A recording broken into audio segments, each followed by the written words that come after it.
Welcome to the world of economics learners. I, Dr. Ritu Gupta, will be taking you today through economic planning in India. What we will learn in this is about what planning is, identify the need for planning, what have been the main objectives of planning, the strategy of planning in India, the new economic policy 1991, and targets, achievements, and shortcomings of planning in India. So ready? Let's begin then and understand about India. India is a vast country with multiple problems faced by its population. The British ruled the country for nearly 2 centuries and exploited its resources for their benefit, leaving the country reeling under absolute poverty. When the British left India in 1947, there was nothing to be proud of or be happy except for the freedom that we achieved after 200 years of struggle. The problems were many before the Indian government. Hence, those taking the reins of the Indian economy had to decide how to make India sustain and progress.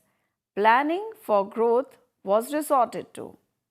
Economic planning in India. Now, what is economic planning? Let us understand. Economic planning is a process involving various steps.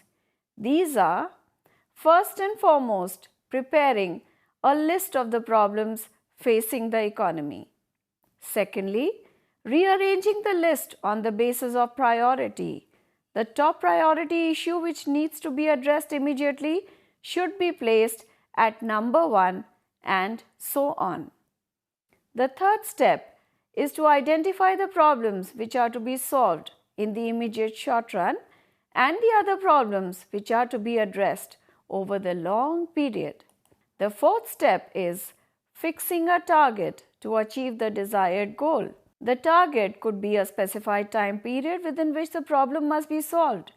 If the problem is to be addressed over long run, then it must be made clear that how many of the problem be solved in the first period, say a year or 6 months, and so on.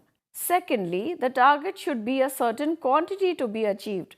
Say, in case of production, the government can fix some target in terms of quantity. The fifth step is to estimate the amount of resources needed for achieving the target. Resources include financial resources, human resources, physical resource, etc. The sixth step is mobilizing the resources. This means that the planners must know the sources of arranging the required resources. For example, in case of financing the plan, the planners must make the budget and spell out the different sources of funding. When the government makes plan, one of its major source of getting funds is the tax revenue. The seventh step, after having arranged the resources, is implementation and execution process in an organized manner to achieve the desired goal. And finally, the eighth step is to evaluate the performance and know the difference between the targets and actual achievements. Recommendations for future plans are made on this basis. Just let us revise quickly the steps in economic planning. Number 1, list of the problems to be made. Number 2, determining the priority. Number 3, determining the time period to achieve these. Number 4, fixing the target in a quantity form as well as with respect to the time period.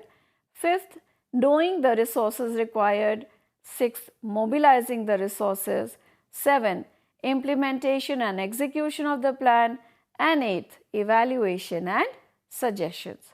So this goes for steps in economic planning. Let us now understand how economic planning has progressed in India. India adopted a system of democratic planning on socialistic pattern to address its various socio-economic problems. You are already aware of the problems of Indian economy at the time of its independence. These problems are to be solved over a long period. Indian government adopted 5-year development plans starting from the first 5-year plan in 1951. The idea was to make a list of important problems to be solved, keeping in view the given resources and the capacity to arrange the resources. What have been the objectives of planning in India? The various objectives of economic planning in India are drawn keeping in view its socio-economic problems. Accordingly, the objectives are as follows. First, economic growth. Second, increase in employment. Third, reduction in inequality of income. Fourth, reduction in poverty. Fifth, modernization of the economy. And sixth, ensuring social justice and equality. Let us now take each one of them individually. The first, which is economic growth. The objective of achieving economic growth implies that the real national income and per capita income must grow every year at a targeted rate. Real national income is the measure of national income at a given year's price or at a constant price. Real per capita income is the average real income of individuals in the economy. The second objective has been to have an increase in employment. Employment refers to engagement of the labor force in gainful economic activity such as production of goods and services. Income is generated through the production process, where the production process involves employment of factors of production provided by the households. You must recall that factors of production include land, labor, capital, and organization, or what we call as entrepreneurship. All these are owned by households, which are provided by them, and then they are used for further production. The third objective is reduction in inequality of income. India is a country with diverse economic standards of its population. This means that in terms of income level, India lacks uniformity.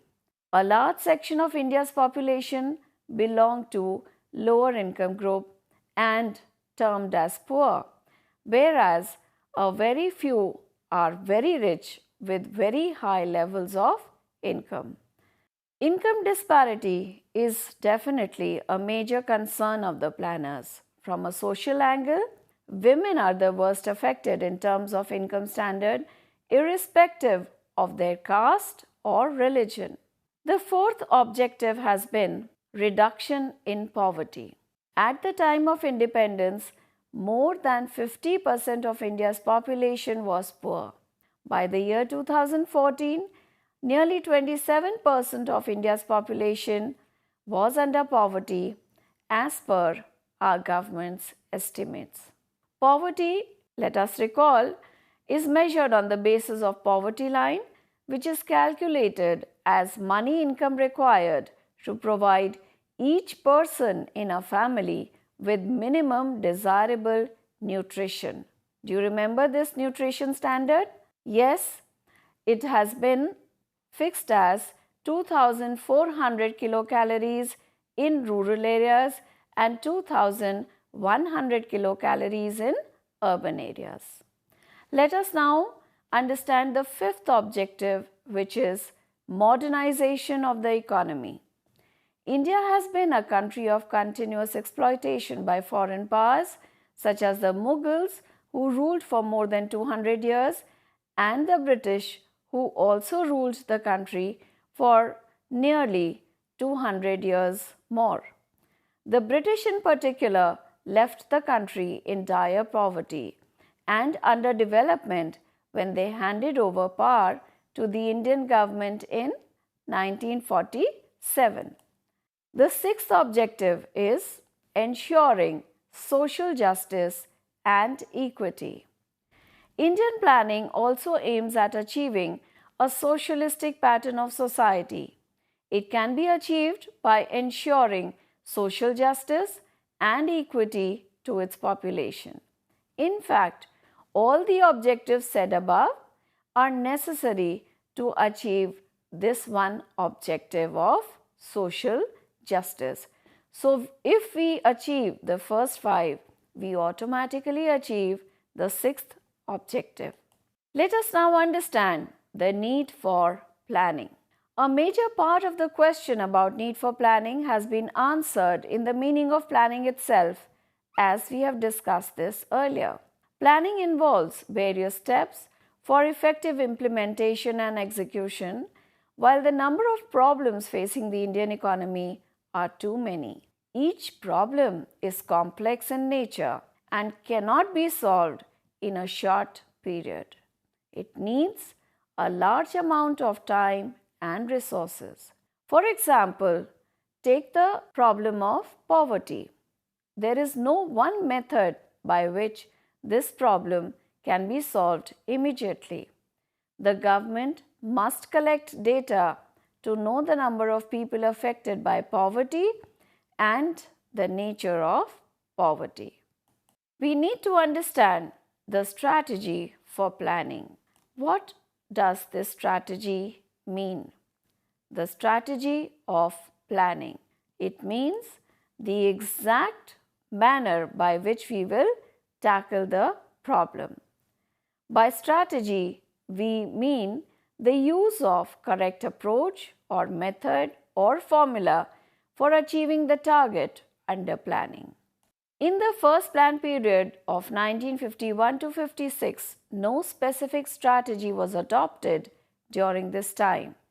The Government of India gave more emphasis to agriculture, keeping in view the fact that majority of India's population depended on agriculture and there was the immediate issue of adequate food grain supply to address the food shortage.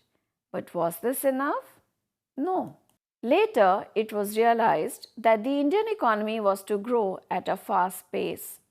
And for this, P.C. Mahalanobis, a well-known economist and planner, suggested the strategy of rapid industrialization.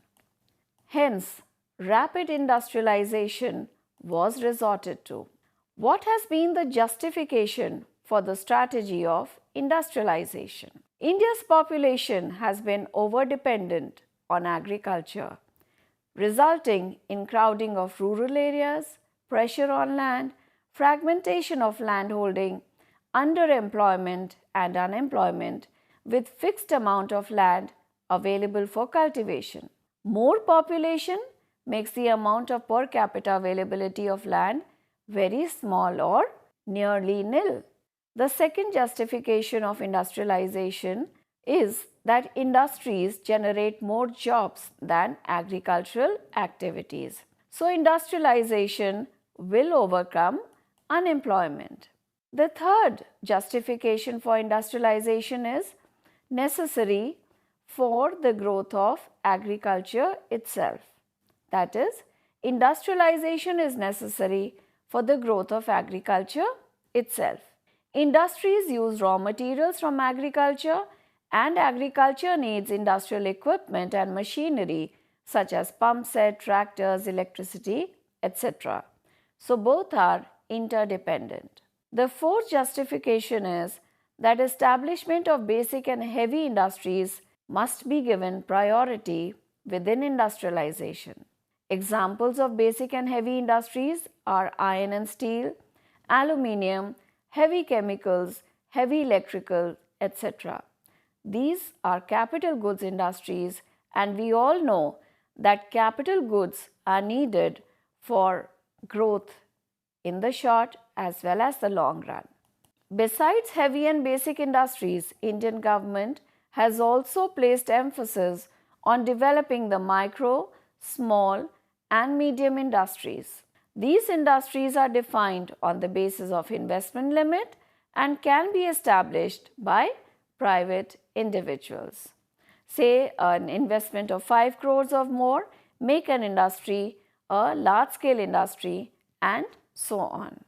What has been the achievement during each of the plans? To understand that, we first need to understand how many plan periods have gone by.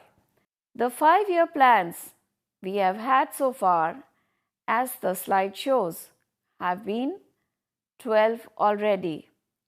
With the years given next to it, we can make out that we are just about to finish the 12th 5-year plan and we are on the anvil of the 13th 5-year plan, which is to begin from April 2017. To understand the Indian economy, we also need to understand the new economic policy. What exactly has been the new economic policy? The heavy industry strategy was implemented under the ownership and management of the public sector. The government made budgetary provisions for the public sector to create infrastructure and establish industries. However, the progress was slow. Even though the public sector was given the reins of the economy, especially the reins of the industries, they were not able to perform. And whatever we have recorded so far as terms of growth in industries has been largely due to the private sector. With losses from many public sector units and emerging labor problems and increasing unemployment, the country was not developing. And so, in 1991, a new economic policy resolution was implemented. What are the features or the various policies under the new economic policy? As we can see, the new economic policy had a three-pronged attack or implementation: liberalization, privatization, and globalization of the economy. Popularly, it is also known as the LPG policy of the government. Let us now understand each of these terms individually. So, what is meant by liberalization? Liberalization means withdrawal of controls and regulations by the government on establishment and running of industries in the country. Till 1991, all the public sector units were practically under the government, even if they were called autonomous bodies. There were lots of interventions by the ministries of the government in the functioning of the public sector. What does privatization imply? Privatization implies opening up of the door of industrial activities to the private sector, which was exclusively reserved for public sector only, except nuclear, energy, and defense. Since basic and heavy industries were strictly under public sector, there was no room for competition. The quality of product and services deteriorated due to lack of competition from other companies. As a result, Indian industries did suffer. So, privatization means opening up of the economy to private sector. Let us now understand globalization. Globalization is a process in which attempts are made by different countries in the world to allow free flow of goods and services, labor, technology, investments, etc. India is a member of World Trade Organization or the WTO, which is the nodal agency to promote globalization or free trade between countries. In 1991, industrial policy, India adopted soft attitude towards foreign companies to do their business in India in order to promote competition. There we see the Indian economy sailing along with the world. It is now time for us to understand the successes and failures of economic planning. What have been our major achievements? And later on, we will also discuss what have been the drawbacks. As we all know that economic planning in India was started in 1951. There were certain objectives of economic planning which include achieving economic growth in terms of increase in real national and per capita income, increase in the level of employment, removal of inequality in the distribution of income, removal of poverty, ensuring social justice and economic justice, and modernization of the economy, etc. Let us understand these achievements in terms of certain goals that we had set forth. The first has been the achievement in economic growth. To achieve growth, it is necessary to achieve increase in national income and per capita income, as well as increase in production of agricultural and industrial sector outputs. Per capita income has increased, but at a slow pace of 1.2% per year. Industries have diversified and many consumer goods are now available, so per capita availability of consumer goods is quite high. The second achievement has been the creation of infrastructure. India has achieved a great deal in the area of creation of infrastructure. There has been large expansion of roads and railways. Domestic air network has also increased, and I'm sure we are all feeling the same as we move out in the economy. The third achievement is development in education. There has been a significant increase in enrollment of children at school level, in number of schools, colleges, and universities since independence. The fourth achievement is development of science and technology. There has been growth in technical and skilled manpower, in nuclear energy, and technical consultation. India's march in the space research has been noticed by the developed countries. Fifth achievement is expansion of foreign trade. Due to industrialization in the country, India's dependence on import of capital goods has declined. Many items which were imported earlier are being produced domestically.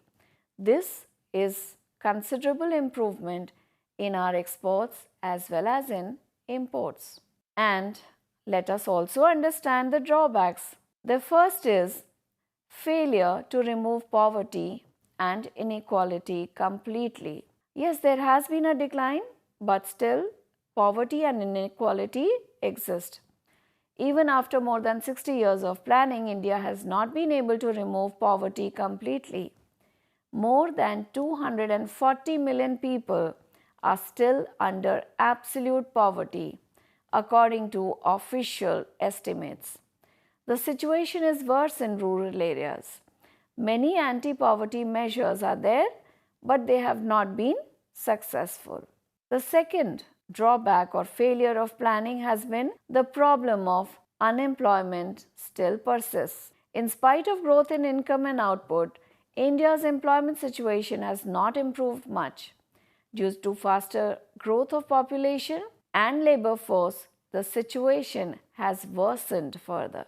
India's unemployment rate is 6.6%, which is considered to be quite high. The third drawback or failure of planning has been the failure to curtail corruption and black money. Existence of rampant corruption in various public offices is a matter of grave concern in India. Common person faces a lot of problem in getting things done without giving bribe.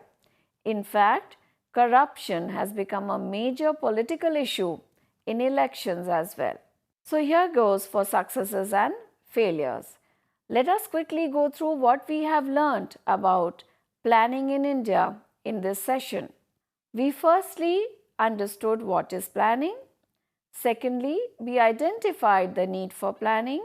Thirdly, what have been the main objectives of planning? Understood that. Then we understood the strategy of planning in India, which has been to develop industries in India. Then the onset of the new economic policy in 1991.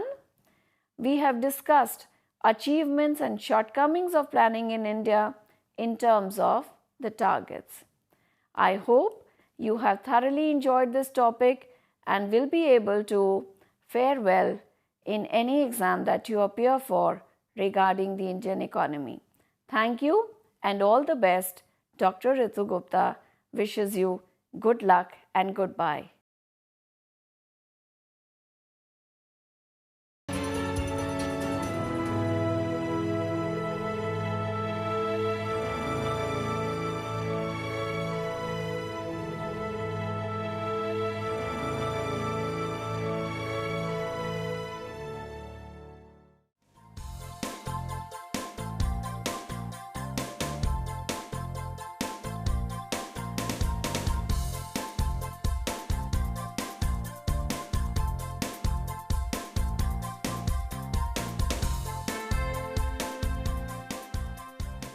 घर बैठे पाएं राष्ट्रीय मुक्त विद्यालय शिक्षा संस्थान यानी NIOS में एडमिशन, वो भी एकदम आसान तरीके से, जिससे शिक्षार्थियों को होगी समय और धन दोनों की बचत। NIOS से शिक्षा कभी भी कहीं भी। शिक्षार्थियों, क्या आप जानते हैं NIOS में एडमिशन लेने का सरल और सुगम तरीका, जिससे शिक्षार्थियों को ऑनलाइन प्रवेश लेने में सहूलियत मिलती है। NIOS में प्रवेश की प्रक्रिया पूर्णतया ऑनलाइन है। शिक्षार्थी घर बैठे इंटरनेट द्वारा प्रवेश के लिए सबसे पहले NIOS की वेबसाइट www.nios.ac.in पर लॉगिन करें। अपना ईमेल आईडी और पासवर्ड डालकर अपना पंजीकरण करें। पंजीकरण के बाद लॉगिन करने पर ऑनलाइन प्रवेश हेतु आवेदन पत्र खुलेगा। आवेदन पत्र को निर्देशानुसार भरें और प्रिंट आउट लें। इस प्रिंट आउट पर अपनी फोटो संलग्न करें। ऑनलाइन प्रवेश के लिए शुल्क हेतु भुगतान के तरीके हैं: क्रेडिट कार्ड के द्वारा, डेबिट कार्ड के द्वारा, राष्ट्रीयकृत बैंक के ड्राफ्ट के माध्यम से, जो कि सचिव NIOS नई दिल्ली या नोएडा के पक्ष में देय हो।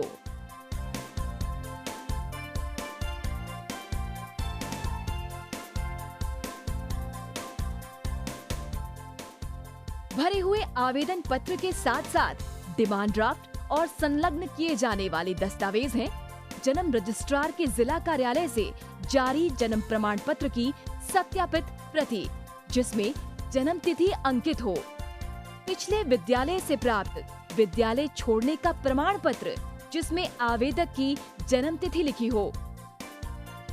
प्रवेश फॉर्म का प्रिंट आउट NIOS के संबद्ध क्षेत्रीय केंद्रों पर 10 दिनों में पहुंच जाना चाहिए, अन्यथा उचित दस्तावेज न लगे होने पर आवेदन फॉर्म रद्द किया जा सकता है। प्रवेश प्रक्रिया की पुष्टि होने के बाद शिक्षार्थियों को परिचय पत्र व अध्ययन सामग्री डाक द्वारा तुरंत पहुंचाई जाती है। ऑनलाइन प्रवेश एक बहुत ही सुगम और सुविधाजनक प्रवेश प्रणाली है। Online on time for safe and secure admission. Hindustan के हर कोने में नौजवानों के पास प्रतिभा है, उन्हें अवसर चाहिए। NIOS has been providing opportunities to youth for their development. Some of them have brought great laurels to the institute. With NIOS, many Divyang students have proved their strength. Join NIOS and make a difference.